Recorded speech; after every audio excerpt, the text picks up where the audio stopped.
What is up, everybody?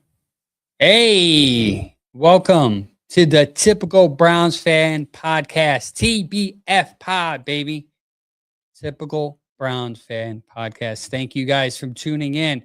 I just dropped in on you guys without even giving you a notice. I didn't give anybody any warnings. I was like, I need to go live today sometime. And when you're married with 3 kids, it's hard to schedule anything. It's hard to be very consistent on scheduling stuff because once you schedule something, you best believe something's going to get in the way. It's like a curse. It's like I'm about to schedule something. Something the kid's sick or something's happening. This is going on. It's like, now I gotta cancel it. So I figured, hey, I got this window of time to hop on and talk about some Jim Schwartz stuff that I want to get off my chest. But before I do that, the Land Media Group has a special presentation tonight over at the Let's Go Crunch podcast. We're going to be live at 7. They're going to broadcast the battle of the undefeateds. 6-0, Let's Go 6-0 Cleveland Crunch versus the 6-0 Torontos. I forgot their names. Sorry, I should have did my homework before I went on. But Cleveland versus Toronto, up in Toronto, head-to-head matchup, 6-0s, the battles of the undefeated. So right now, go to the Let's Go Crunch podcast page on YouTube or wherever you're following them at, and tune in 7. It's going to be a very special episode. Follow them too. It's brought to you by the Land Media Group, which we're all a part of there at the Bearded Browns podcast.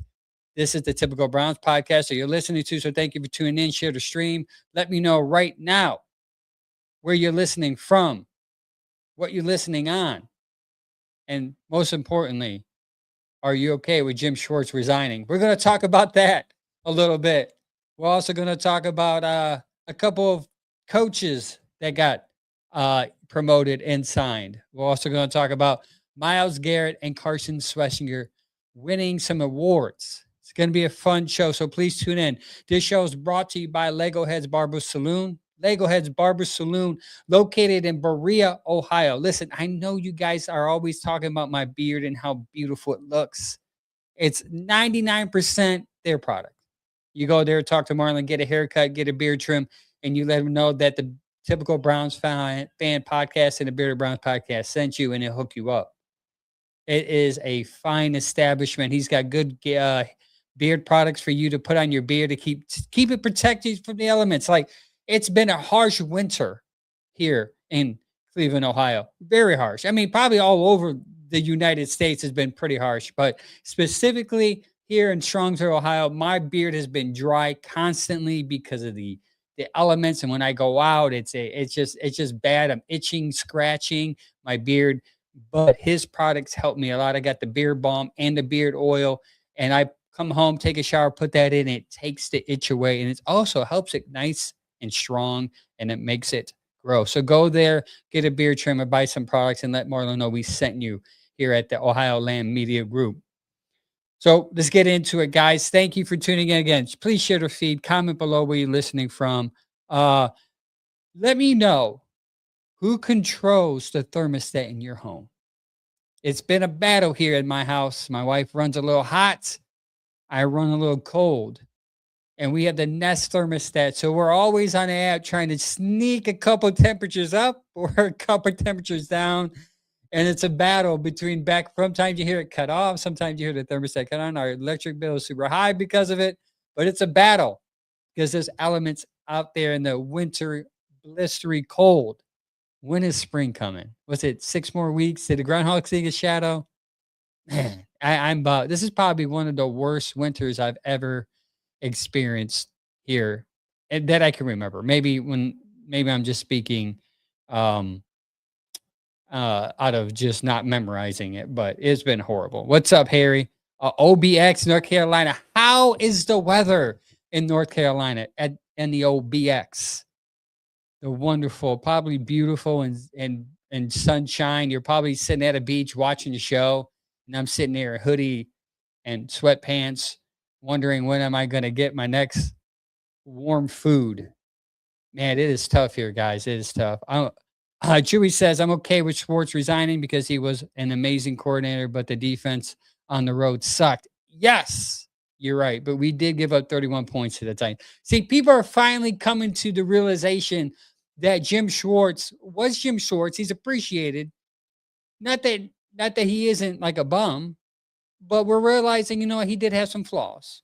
He did have some flaws. In my last show, I kind of expressed some of his flaws that he had, especially specifically on the road. If you go back to the Texans game in the playoff, huge. That whole year was weird on the road. Even this year, if you look at the stats, he's given up a lot of weird stats on the road. And England, we had that game won. You say what you say. You can say what you want to say about Dylan Gabriel, but that game was won. If the defense would have done its job, but instead Carson Wentz drove 80 yards for the win. That's why sometimes when people say, "Oh, I see it all the time now on my Facebook. People are currently saying we're screwed. You're not going to be able to replace Jim Schwartz. I have a difference of opinion, and I'm hoping to share that with you guys tonight. Just let me know what you guys think in the comments about this. Also, let me know who controls the thermostat in your home. I want to know who is really in charge. Whoever's in charge of the thermostat, in my opinion, is in charge of the whole house because they have complete control. It's like control the remote. I have kids, so they control the remote. I'll admit that. Whatever they want to watch, we're going to watch any day. Any day. Blake from the Dogs Podcast has helped me realize that about shorts. Yeah, Blake, I love the Dogs Podcast. Give them a follow. They probably don't need me to tell you. They probably follow them anyways. They're pretty big on social media. I was just on there a couple weeks ago, actually last week, last week with Josh, and we were talking about the coaching situation. Really cool. I've been on there a couple of times with Josh. Really good podcast. So let's get into some Browns news real quick. Henry Clark, 2 feet of snow. These people are definitely not Clevelanders. They're freaking out. You got 2 feet of snow in North Carolina? Oh boy, the world's about to end, man. How in the world does North Carolina get 2 feet of snow? I thought that was a safe place. That's crazy. The weather has been weird all year. This weather, I saw last week, Florida was like 30 degrees. We're planning a Disney trip with the family during spring break, I believe. One of those. I forget the time frame. Oh, March, May. We're doing it in May for my daughter's birthday. And we're like, man, hopefully the weather's not too extreme because it's either going to be hot or it's going to be rainy around that time. So we're preparing for both. We're bringing ponchos and shorts. That's it. That's all we're bringing in Florida. Hopefully the weather's good down there. So let's get on to the news. First of all, the news that broke today. Browns are expected to name Christian Jones wide receiving coach. Now, you might be asking yourself, who in the heck is Christian Jones? He was the tight ends coach last year under Kevin Stefanski. Kevin Stefanski brought him on last year from the Giants. And under him, Harold Fannin had a big rookie season. Now the Browns are going to retain him underneath Coach Todd Monken, and he's going to get elevated to a wide receiver coach. So I'm hopefully expecting some new things out of the wide receiving core, right? Like Isaiah Bond, hopefully he'll come in the camp and he will show some improvement, having some offseason work as opposed to coming in with no offseason. Maybe Jerry Judy's on the jug machine. He's learning to actually close his hands properly when he touches the ball. Maybe Harold Fanning's improving as he speaks right now. Even our running back Sampson and I don't know if Junkin's good enough to catch the ball. Maybe he's sitting down catching. But I'm excited to see what Christian Jones can do. If he helped Harold Fannin be good or develop, I'm excited what he can do, especially because they should be bringing in some young wide receivers to help. We'll see. The second news that dropped today, the Browns are hiring Bobby Johnson as assistant offensive line coach. He is from Akron. That's the second person they hired from local here. He was the offensive line coach for the Commanders the last 2 seasons. Johnson's also previously been offensive line coach for the Giants and the Bills. Yes. So that helps. Assistant line coach, getting some experience underneath Warhop over there to help develop that offensive line, which, by the way, can we talk about the offensive line real quick? What are we going to do with the offensive line? I saw a mock today and I kind of agree with it. What do you guys think about the Browns going offensive line for the first two picks in the first round? And I know people are going to have a heart attack because they feel like they should get Tate at 6 or receiver at 24. I can see them actually, depending on what they do in free agency. Obviously, free agency would change the scope of the draft, but depending on what they do in free agency, I can see them drafting two offensive linemen because that's the dire need. You need offensive line help. You literally have no one on offensive line other than Dwayne Jones. That's all you have currently. He seems to always seem to have issues with his health. Chewy said Judy might not have butterfingers this year. Hopefully Christian Jones could help him, man. I don't know. It seems like that's who Judy is. He's gonna go on streaks where he's hot and streaks when he just drops the ball. And that was the risk of Barry giving him that contract right away after signing him, after trading for him. That's risky. We'll see though. Chewy thinks you should go receiver first and then O-line. Maybe, yeah, I agree with that method, but I think they might value offensive line more than receiver. And I had this thought weeks ago, and I was going to bring up on the podcast during our Senior Bowl. By the way, Bearded Browns podcast, 7:30 this Tuesday. We're going to have Barry Shuck on. He was at the Senior Bowl, so he's going to drop by and give us an update of who impressed him the most. So you want to tune in for, if you're into the draft, like we're starting to get into the draft now, who the Browns might pick. If you're into mocks, you want to be the smart one, listen to this show this week with Barry Shuck, and you probably could find a sleeper. Probably. Wink, wink. Right? Maybe. Harry Clark believes that we have to go offensive line. Whoever starts needs protection. I agree. Harry Clark. That's why I think they might go offensive line the first round and then receivers the second round. I wouldn't mind receiver, offensive line,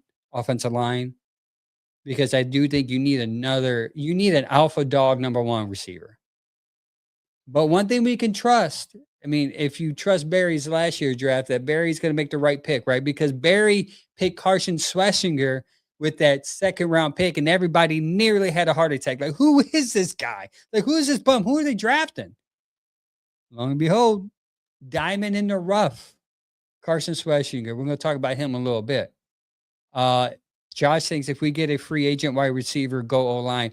Here's the deal, though. I don't think we were going to go after a free agent wide receiver because Barry said in his press conference, I'm breaking down that press conference, that 5 minutes that he spent talking before Monken, and I'm going to talk about that probably next week.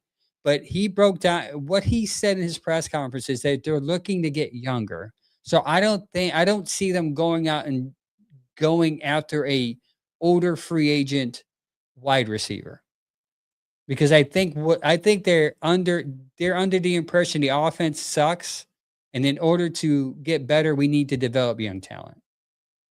That's just my opinion. There's Joshua says there's too good of talent in wide receivers to miss in the first. I agree. That's why I think maybe they go receiver with that first pick, because there's a lot of them, because they start to drop off a little bit after that. I haven't really gotten to the draft too much. I don't know. Maybe I shouldn't be talking like this, but I'm excited. So tune in this Tuesday, 7:30. Barry Schutz is going to be on. He's going to give you his sleepers, his picks, and people that he likes. We'll probably definitely talk about offensive line and receivers, because I think those are the dire need that we need on this team. We'll see. We'll see what the Browns do. Bearded, on to the next topic. Myles Garrett and Carson Schwesinger won an award this weekend at the NFL Honors Award. Myles Garrett unanimously, all 50 votes for Defensive Player of the Year. All 50 votes went to him. Now, if you break the NFL sack record, and if someone wouldn't have voted for him, I think that person should have just been voted out. But the fact that he broke the NFL sack record on the team that he did it on offensively kind of values the importance of that sack record. It's a little different if the offense was a high scoring offense and you were matching points with the other team and he was rushing the quarterback during passing situations, but he wasn't. This team was behind a lot this year. And the opposite team ran the ball a lot this year. And Myles Garrett still was able to break that sack record. It would be interesting to see what he does next year with a better quarterback and most likely a better offensive system where you should put up more points. I mean, more than 13 to 15 points the last 2 years that you put up, right? Let's see what Myles can do when you give him a lead or when the game is close and the team has to throw the ball, actually. According to PFF, he ranked first among defenders with 92.7. 93 point 3 pass rush grade, first among defenders, most valuable defender per PFF. PFF gave him the most valuable defender. Good man. He's a generational talent and he's here. I'm hoping we don't waste any more of his years. But we need to fix this offense stat pretty quick. Pretty quick. Derek West compared Carson Schwesinger to Luke Kuechly. I agree. 100%. That's a good comparison. Speaking of Carson Schwesinger, he wins Defensive Rookie of the Year. Last person to do that on the Browns is the only person to do that before him, Chip Banks in 1982. Very long time ago. Matter of fact, I was 1 year old. I was born in 1981. Chip Banks won the Defensive Rookie of the Year in 1982 for your Cleveland Browns. Pretty good, I would say. Carson Schwesinger first in tackles as first in for rookies defensively. Rookies, he's first in tackles for loss, and first in run stops. Run stops is a new interesting stat. I'm going to get nerdy on you guys. Run stops is a new interesting stat that I need you guys to start looking at because they're going to start counting those between stops and tackles are different. And stops are more impressive than tackles because stops allows you, there's some algorithm out there that decides what a stop is, meaning if it's 3rd and 4 and you stop somebody from getting a first down, they're going to start counting that as a stat. Interesting. So as an analytical guy that I am, I want to give you guys a heads up on that. That's going to probably start being on the Bearded Browns podcast on Tuesday nights. So tune into that. You hear a lot about run stops, but he was first in run stops, meaning he was tackling. His tackles weren't just tackles. They were impactful tackles. They stopped drives. They impact field position. So as a rookie, and he came in as a came in and it was given the green dot because of who was that middle linebacker that decided to retire before the season started. Just decided to retire. So they said, well, Carson, you're next. As a rookie, had the green dot calling plays, making sure the defense was lined up correctly, and it pays off for him getting Rookie Defensive Player of the Year. He got 40 out of the 50 votes that was voted on as far as Rookie Defensive Player of the Year. So if you total that up, Carson got 40 out of 50. Myles got 50 out of 50. So out of 100 votes, you had 2 Browns players got 90 out of 100 votes on their defense. Their defense got 90% of the vote for most valuable player in the league. See, that speaks volumes as far as how well this defense played despite the poor record. Because you post on social media, I do that a lot for both my page and the Bearded Browns. You'll see a lot of people say, well, yeah, you're 5-12 though. You're 5-12. Well, how's that 5-12 record? Despite being 5-12, the voters saw the value in these 2 players so much that most of their votes went towards them. Despite the horrible record, the voters said these people know how to play. These people are MVPs. Because they know how horrible this offense is. So they know that this offense needs fixed. So I'm hoping well, we do know because Barry's been talking about it every time he has an opportunity to, that he's going to fix this offense. Despite being 5-10, your defense was top 5 to top 10 in most defensive categories. The most, despite the inefficiencies on offense, these two people stood out. Carson and Myles. Congratulations on making our season enjoyable. Because I remember Myles chasing the sack record, and I thought I had to tune in every week. While despite our offense dragging its butt behind, I was hoping Myles would get it, and at the expense of watching Myles try to get the sack record, I enjoyed watching Carson going from sideline to sideline, getting tackles where he would be in a totally opposite side of the field, and all of a sudden he's getting tackles, and I'm like, "How this guy's a rocket, insane." Derek West said the kid is special. If the offense is if the offense patched in the if the offense is patched in the draft next year, it's going to be wild, regardless of the defensive coordinator. And we're about to get into that right now. Perfect segue, Derek West. Appreciate you, sir. They did all this. And despite all that, we lose Jim Schwartz. Jim Schwartz resigned from his DC coordinator position. He says, I'm done. I'm out. I don't know if they were trying to work things out. I don't know if they're trying to get some deals together, but either way, he put in his papers that says, I'm out. Peace. So that means he can't go to another team. I believe he can't be. I don't know if the Browns can trade him because he resigned.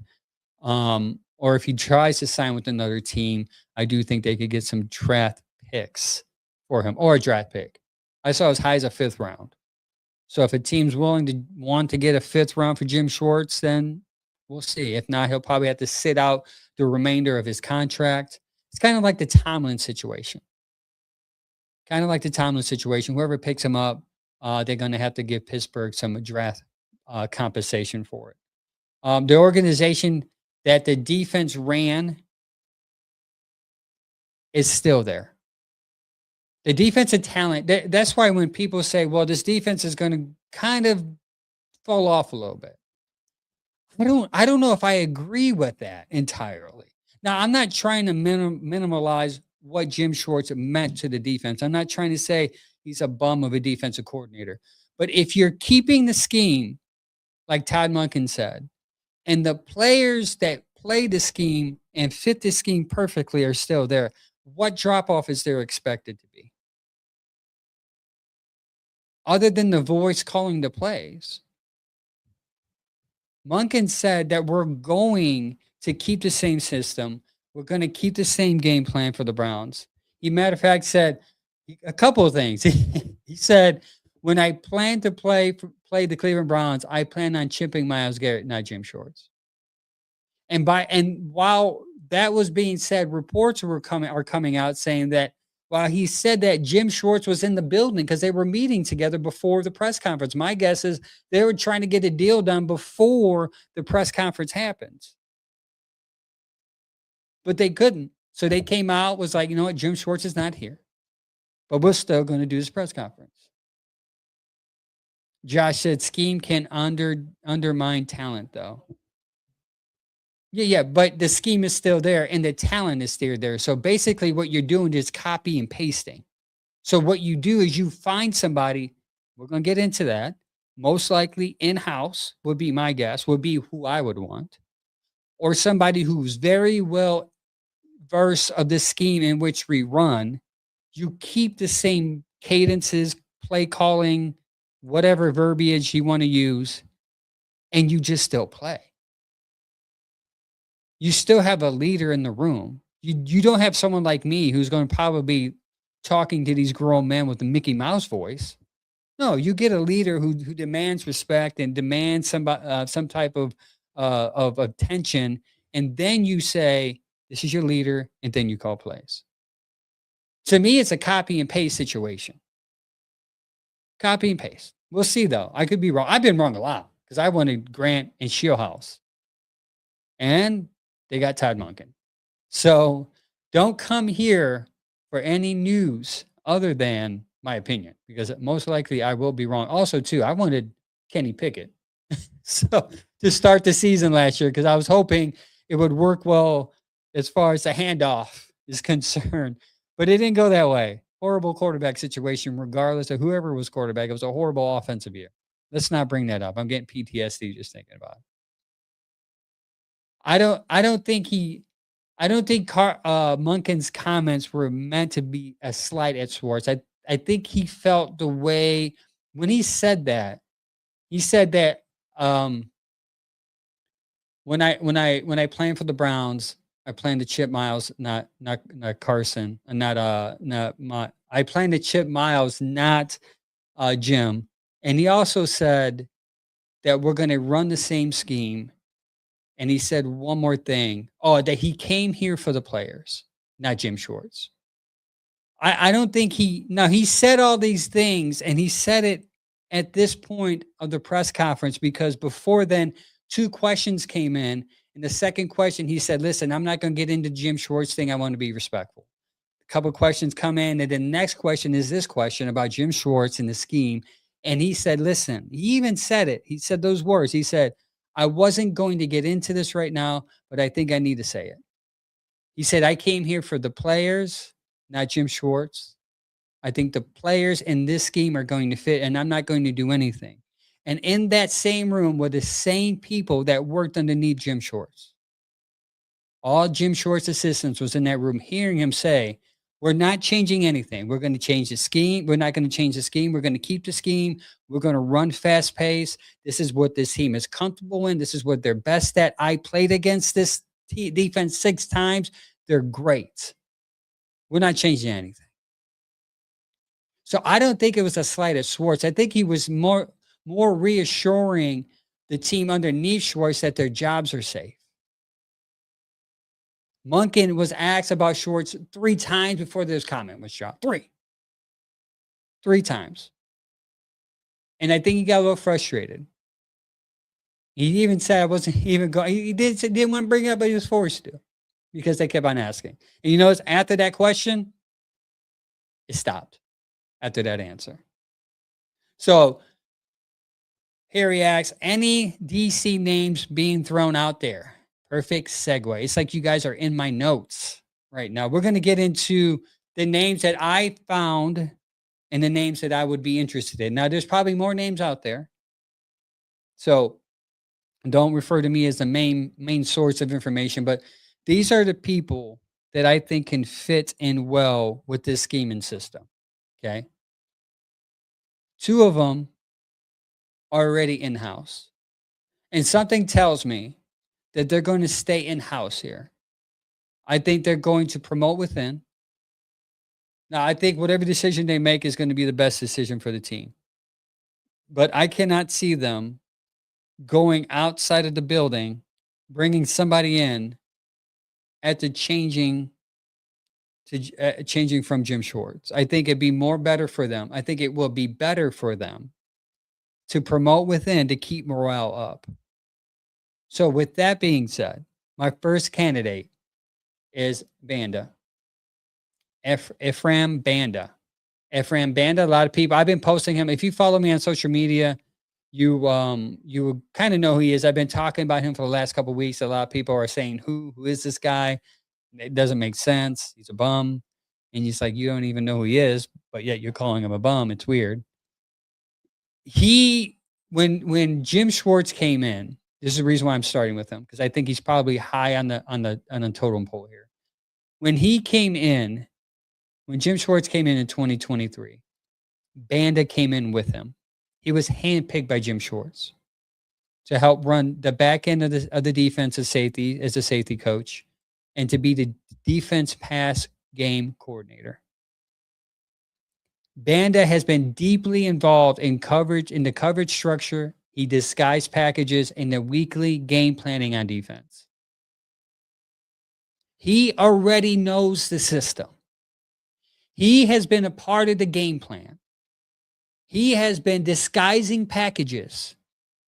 He has been coordinating the defensive pass game. He's been coordinating that, telling Denzel Ward where to go, telling where Grant Delpit where to go, telling other corners where to go, telling where linebackers where to go, how to go into coverage and how to disguise it. He has been communicating already to the defense all of this. So why not him? They've heard his voice for 3 years communicating how to play their position. So if you want an easy transition, why not Banda? He's been in the league. He's already had defensive coordinator interviews this year with Dallas and Philadelphia. Structure.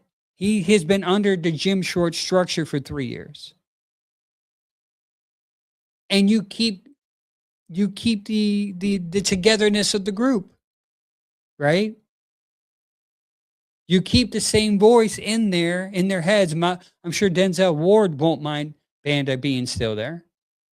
I'm sure uh, uh, Grant Delpit wouldn't mind.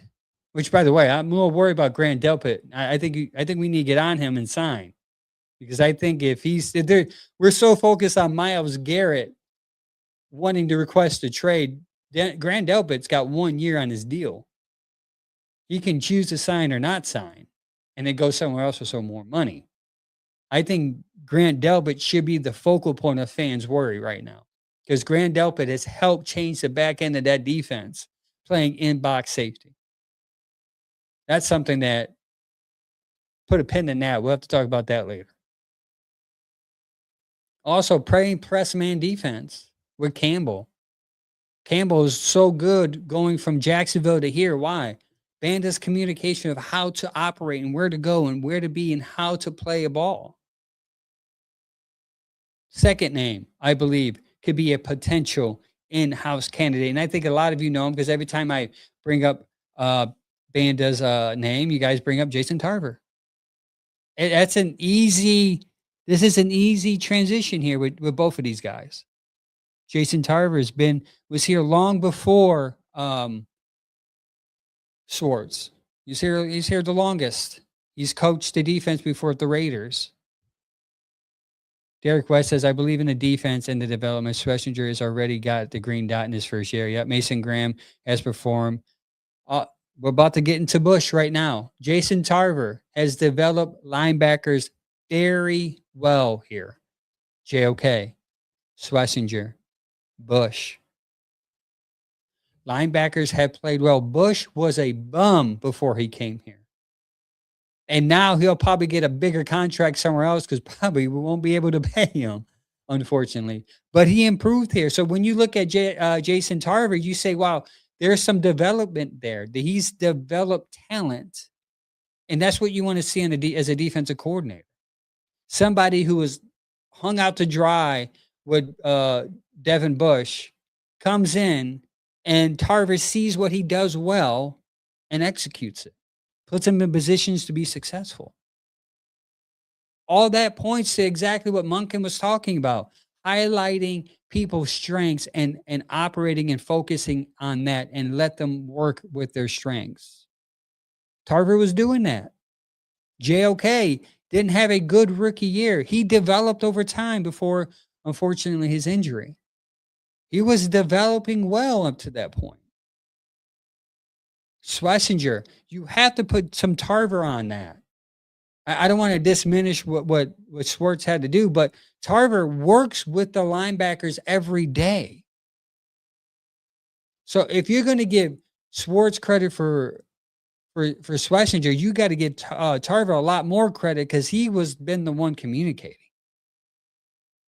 100% of the time. So Tarver is a good in-house development guy. Now, if you're looking for out of the house, I've been seeing this name linked to the Browns a lot. Corey Udelin. Corey Udelin and Todd Monken have a connection. They worked together in Jacksonville, 2009 to 2010. Corey operates in multiple scheme defensive systems, heavily influenced by his background of both 4-3 defense in Philadelphia and Denver, which is Schwartz's defense, wide 9, 4-3. Also, he did 3-4 in New England and in Cleveland. So he's here for some time and left. He's also with Houston currently right now. And as a secondary coach, he emphasizes versatility, a personnel driven schemes aimed to adapt to his players' strengths rather than adhering to a rigid philosophy. Who does that sound like? Everything Munkin said. Munkin said, we're going to focus on players and focus on what their strengths are. We're going to adapt the system strengths of the player because the player makes the scheme and the scheme helps the player. So those are my three. I think all three of those show potential to be good enough defensive coordinators so where you won't see a drop off. This team is talented. I'm not going to sit there and say, well, anyone could come in here and draft and be okay because I don't think that. I think it has to be a certain person that knows the 4-3 scheme, that knows the system, and that can get the players respect, especially if it's somebody outside of the building already. Because they're going to be bitter already with Jim Schwartz being gone. What can kind of heal them a little bit is the fact if you bring up a Tarver or a Banda who they have a relationship with anyways, they've seen them for 3 years, they're familiar with them. So that might help a little bit. But then again, it's the Browns, so it might blow up in their face, and we all will say, "See, I told you so. You should have never got rid of Jim Schwartz." It can happen. It can really happen. Unfortunately, it's the Browns, man. It is the Browns. So when we're thinking of a defensive coordinator, this is something I'm going to hit on, and I'm going to save most of this for a different podcast. But Andrew Berry hit on 4 attributes that he looked for that they look for when looking for a head coach. These 4 attributes were global intelligence, not just book smart, but emotional intelligence and football knowledge also. The second thing is CEO leadership, can handle both big picture strategy and day-to-day details on the ground, meaning you do head coaching stuff, but you also got to make sure you guys, your defensive coordinators, your wide receiver coaches, and everyone else is doing their job. Number 3, innovation. Have a history of trying new things and being creative. And number 4, collaboration. Work well with others across all areas of football operation. Those are the 4 things Barry said that they look for as a coach. They're 4 pillars that they look for when they were looking for a coach, and they landed on Munkin. And did they get it right? Did they get it right? I guess we'll find out in 2 to 3 years, but if you look at Munkin's background, it's pretty spot on with what they're saying here.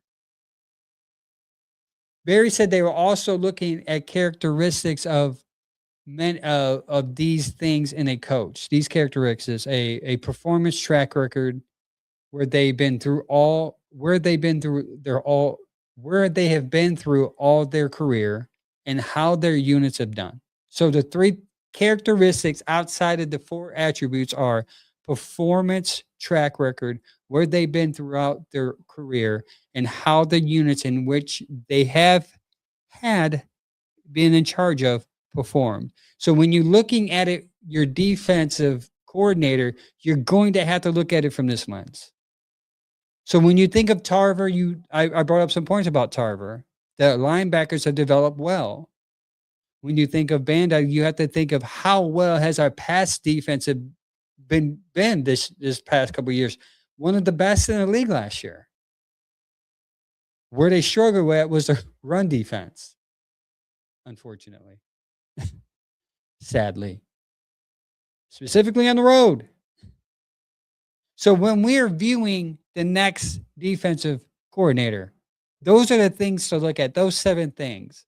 When I think of this is how I view the head coaching search now, or any person of hire that is going to go there as far as Andrew Berry being in charge of helping, looking for the person, you have to look at it from those 7 points. Munkin had some success, man. And I think that's where Jim Schwartz fell off. His performance track record as a whole was not good. Outside of being a defensive coordinator, but then there were spots in where he struggled on the road, where you have a lead and then you give it up in England, where you don't perform well in the playoff game against Houston. You failed as one time as a head coach. Monken has a pretty good track record, and I'm going to get into it real quick. Wasn't going to talk about this, but I feel like I want to encourage some people out there who are kind of down Monken. Let's get into how he's done with his unit when he was in charge. Not pause. What he has done with his units when he was in charge of those said units. Okay. We'll first start off with the Georgia offensive evolution. He transformed Georgia from being a conservative offense to a diverse and innovative. Yards per play went from 6 yards per play in 2019 to 7.27 yards in 2022. He used tight ends creatively at Georgia. They were leading receivers on the team, Brock Bowers, right? You use them innovatively in personal packages. And that's why a lot of people are high right now on Harold Fannin, because everywhere Monken went, the tight end exploded because the innovative personnel packages they use for tight ends is off the chart. Specifically, the 12 personnel innovation used 12 personnel running backs, 2 tight ends, 2 wide receivers 60% of the time in Georgia. Is that something we're going to see here? Derek West said the staff Monken has been putting together so far has been giving me hope. It's looking good. I believe the new DC will be a great fit if he has any say about it. I agree. I think Monken is coming at this from a perspective. I want somebody who matches this, that they're going to look at a player and say what he does well. And we're going to focus on that. In Tampa Bay, 2018, he helped set Tampa Bay's club records to total yards of 6,648. I think James Winston was there. Passing yards 5,125, and they scored 396 points. Jameis Winston. Anybody interested in Jameis as a potential quarterback again? That would be a fun ride, wouldn't it? Wouldn't that be a fun ride? Oklahoma State, 2011, 2012 set school records for total yards passing, completion percentage, points, and passing touchdowns. Here's the thing that we need to understand. He brought this up in the press conference. He created a philosophy called this. Todd Monken created a philosophy called this: space players. What that means is focus on all 53.3 yards of the field in width to create space for his playmakers. So what Todd Monken likes to do on offense is look at not just the field from end zone from goalpost to goalpost, but from goal line to goal line, and tries to figure out, how can I maximize the space with this player? And it started back in 2011, 2012 with Oklahoma State. Baltimore Ravens, you saw it, 2024. First team in NFL history with 4,000 passing yards and 3,000 rushing yards in the same season. Everything Andrew Berry said and the team that he and the team look for points to Monken. As a matter of fact, they said Monken stood head and shoulders above the rest. And when you look at this track record, you got to see why. Because Shieldhouse, though he had some very encouraging traits, his track record was not this. Offensively, too, we have to understand, like, Schwartz probably has a good track record on defense as a defensive coordinator. But we're talking about offense, in which the last 2.5 years you sucked at. So why in the world did he, meaning Jim, think that he was even going to get the job? Unless he had a crazy offensive coordinator in his back pocket, it was always going to be an offensive guy. That's why I'm confused by fans upset that he didn't get the job. When your issue is on offense, why are you going to bring a defensive guy to coach your whole team? You're going to lose your offensive coordinator with 2 good years. He's going to be head coach somewhere. Then you have to start all over. You see that problem with Detroit right now. Ben Johnson racked up yards there for 2 years, 3 years. Became a head coach, Chicago. Now offensively, Detroit struggling, begging, looking for the next Ben Johnson. You always go with an offensive guy. Always. You know how to beat a good defense. You score more points than their offense. It's all Tim, Richard, you're right. It's all about offense. Thanks for the comments, guys. Appreciate it. Thanks for the comments. You guys drive this feed, this live, because your comments and your support for this podcast means a lot. James Frank says, I love JMO, and maybe he would be great with Shador. Maybe. Maybe he will also be bad, because I don't know if he can deliver him from those pick sixes, dog. That would be my worry. Right? He's a gunslinger, man. I love his personality. I love when he was here. I love that season. It kind of like gave relief, comic relief from losing. So according to them, they have their guy. So the question is, are they telling the truth, right? Are they telling the truth about Todd Monken? And I think time is going to tell. My worry is this, and I'll end the show on here, is there was a collaborative effort in finding Todd Monken. But my question is, who is a part of that collaborative effort? Who is in the room when decisions need to be made? Derek West, Louisville, Kentucky. Derek, I'm pausing the podcast right here, right now, because I want to talk about Louisville, Kentucky. Me and my wife, before we had our third child, first son, we would go to Louisville, Kentucky every year. And I would assume you know why. We would go on the Bourbon Trail every year. That is where we would go. We would call them our marriage trips, where we and her would just get away from kids and we would just focus on each other once a year. And we would go down to Bardstown, Kentucky, Louisville area, and we would sip on some bourbon and eat some good food. I miss those days. I miss those days. I love my son. He's 10 months. Love my son.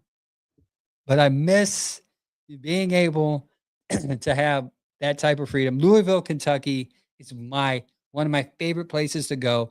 If you're not into bourbon, if you're not in the bourbon trail or drinking, Louisville, Kentucky is a beautiful place. Kentucky is a beautiful state. Go down to Bardstown, stay in the Jailer's Inn, experience the culture down there. It is wonderful. They're nice. They're great. Beautiful place. I cannot wait to go back in a couple years, hopefully, with my wife, where we can sit in the Jailer's Inn. I can sip on some bourbon and someone talk to us about ghost stories. It's a fun time. Sorry, back to the script. Sorry, Derek. Thanks for the comment, though. Appreciate it. Love Louisville. Next time I'm in that area, maybe we can meet up somewhere. It's gonna be a couple years old. My kid's old enough where my mother-in-law could feel safe enough to babysit 3 kids. So according to them, they got the guy. So who's in the room? Who's in the room when all these decisions are made? Because here's my worry. If it's a collaborative effort, and let's say technically there's 6, 7 people in there, and most of them are Haslam's family, then who's making the decision? If it comes down to a tie, if it comes down to one vote, who's making the decision? I am scared because it was brought up. The question was, when you made the decision to hire Todd Monken to Jimmy Haslam, he stopped and he said, when we made the decision. When we made the decision. He made sure to put we in there. But for me, when I heard that, I'm like, well, who's we? Because if it's you, JW, your wife, and Andrew Barry, and it's a tie, who's going to have the tiebreaker? Or is Andrew Barry getting outvoted 3-1 because your wife and your son doesn't want to go against you? So when you say we, are you technically meaning me? Because the votes are going to go toward who you want anyways. Now, there are rumors that he wanted Jim Schwartz, and there's rumors that Andrew Barry wanted an offensive guy, and I think they settled for – settled is a wrong word, but I think they pinpointed Todd Monken because he was the best of both of them, experienced and innovative and young and someone offensively who Obviously, I just spoke of his history on offense is pretty good. Pretty good. All right. Earl the Moon Boo said if Munkin is smart, he target Raheem. Raheem Morris is already signed with he was my top guy, Earl, by the way. Raheem Morris. I agree with you. He's versatile too. He already signed with the San Francisco 49ers, unfortunately. He was my top guy, honestly. As far as being outside of the room, because I think they should promote within still, but I think Raheem Morris would have been great for sure. 100%. Yeah, I agree. Raheem Morris was my top guy. Unfortunately, he's gone. Unfortunately, Raheem Morris got picked up by the San Francisco 49ers, which was rumored to be going after Jim Schwartz. But I think with all the tap dancing going on here, they kind of was like, let's get Raheem Morris, which I think might be a better pickup for them because I think Raheem Morris will do well there with that type of offense they run in San Francisco. Well, thanks everyone for tuning in today. I appreciate the comments, the love, the shares. Continue to follow Typical Browns Fan Podcast here on Facebook. I'm on X. I'm on all the platforms.